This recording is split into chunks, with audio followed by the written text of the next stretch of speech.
और इस बीच बड़ी खबर, राष्ट्रपति ट्रंप ने खुद तारीफ की है, सोशल मीडिया पर जारी की है प्रेसिडेंशियल रैंकिंग।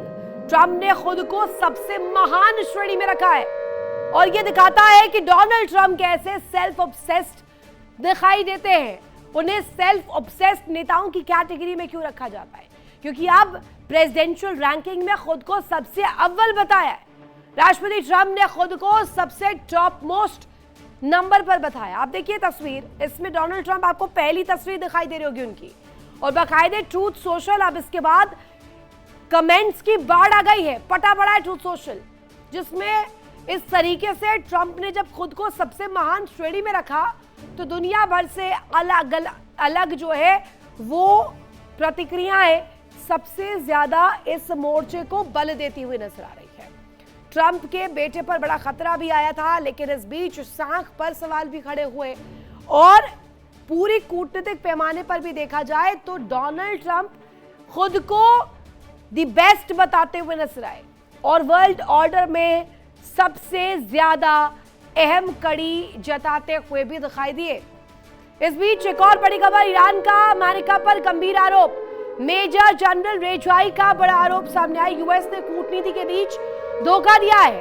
पहले ईरान की शर्तें पूरी करने के लिए कदम उठा रहा है ईरान, शर्तें पूरी हुई तो हॉर्मुज़ स्ट्रेट खोलेगा ईरान। ये दो बड़ी ब्रेकिंग्स आप देखिए, एक तरफ आपको नजर आएगा ट्रंप का सेल्फ ऑब्सेशन और दूसरी तरफ पहले ईरान ने जो कंडीशंस रखी थी, अब कहा गया है कि अगर अमेरिका शर्तें मानता है तो स्ट्रेट ऑफ हॉर्मुज़ खुल जाएगा सभी के लिए, अमेरिका के लिए भी, इजराइल के लिए भी, लेकिन शर्तें अमेरिका को पहले माननी होगी।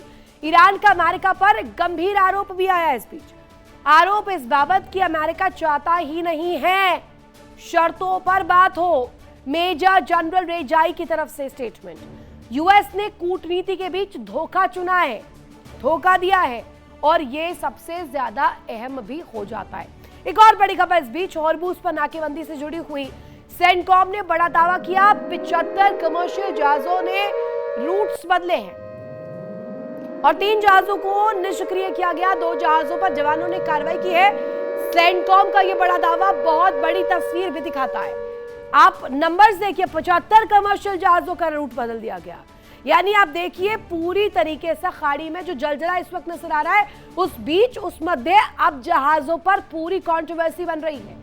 2 जहाजों को लेकर के जानकारी मिली कि यहां पर जवानों ने कार्रवाई की है। हॉर्मुज़ पर नाकेबंदी से जुड़ी हुई खबर और इसके बाद तस्वीर और ज्यादा क्रूशल होती हुई नजर आ रही है। सेंटकॉम ने बड़ा दावा किया।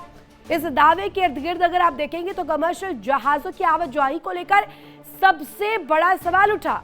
कईयों के रास्ते बदल दिए गए, रूट्स चेंज किए गए, 3 जहाजों को निष्क्रिय कर दिया गया, 2 जहाजों पर कार्रवाई हुई। यानी कि अब इसे देखा जाए तो खाड़ी में स्ट्रेट ऑफ हॉर्मुज़ पार करने को लेकर के भी सबसे ज्यादा अहम जो है तिगड़ी सामने आ रही है। हॉर्मुज़ पर नाकेबंदी को लेकर सबसे ज्यादा अहम तस्वीर, सेंटकॉम का दावा सबसे ज्यादा अहम हो जाता है। 75 कमर्शियल जहाजों को रोका गया, उनके रूट्स चेंज किए गए। एक बड़ी खबर, और इस बीच ट्रंप के बेटे पर खतरे से जुड़ी खबर। ईरान ने किसी भी साजिश से इनकार किया है कि बेटे को मारने की कोई साजिश ईरान की नहीं थी। ईरान ने पीएम नेतन्याहू पर गंभीर आरोप लगाए हैं, भड़काने के आरोप लगाए ट्रंप को। सुप्रीम नेशनल सिक्योरिटी काउंसिल के सचिव का इस बीच बयान भी सामने आया, अगर हम फैसला करते हैं तो कोई रोक नहीं पाता।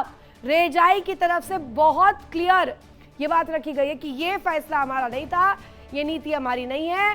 डोनाल्ड ट्रंप के बेटे को टारगेट ईरान ने नहीं किया। एक और बड़ी खबर, इस बीच ईरान के खिलाफ जंग में अमेरिका को भारी नुकसान पहुंचने की उम्मीद। पश्चिमी मीडिया के हवाले से बड़ी खबर आपको बता दें, यूएस ने खर्च किया पेट्रियट इंटरसेप्टर्स का 65% स्टॉक, और ये दिखाता है कि क्यों जरूरत आन पड़ रही है वापस से प्रोडक्शन को रिवैम्प करने की। पेट्रियट इंटरसेप्टर स्टॉक अब कम हुआ है और ये दावा बहुत बड़ा दावा भी साबित हो सकता है, क्योंकि ईरान कह रहा है कि अमेरिका के हथियार का पूरा जखीरा खाली हो रहा है और अब उस बात को बल देती तस्वीर सामने आ गई है। ईरान के खिलाफ जंग में पश्चिमी मीडिया ने अब तक का सबसे ज्यादा कंट्रोवर्शियल स्टेटमेंट दिया है।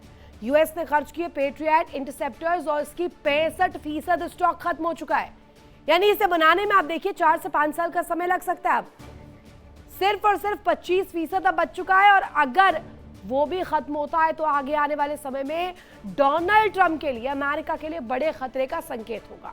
एक बड़ी खबर और इस बीच हूती विद्रोहियों के खिलाफ कार्रवाई की तैयारी भी की जा रही है। सऊदी सेना हूती के खिलाफ कार्रवाई कर सकते हैं। हमले जारी रहे तो कार्रवाई के लिए पूरी तरीके से तैयार है। हूती विद्रोही सऊदी के अहम ठिकानों पर हमले कर रहे हैं। ये दो बड़ी ब्रेकिंग्स आप देखिए, एक तरफ ईरान के खिलाफ जंग में अमेरिका को भारी नुकसान पहुंचा है, साथ ही साथ हूती विद्रोही सऊदी में अहम ठिकानों को टारगेट पर ले रहे हैं और उन ठिकानों को पूरी तरीके से धुआं धुआं करते हुए नजर आ रहे हैं।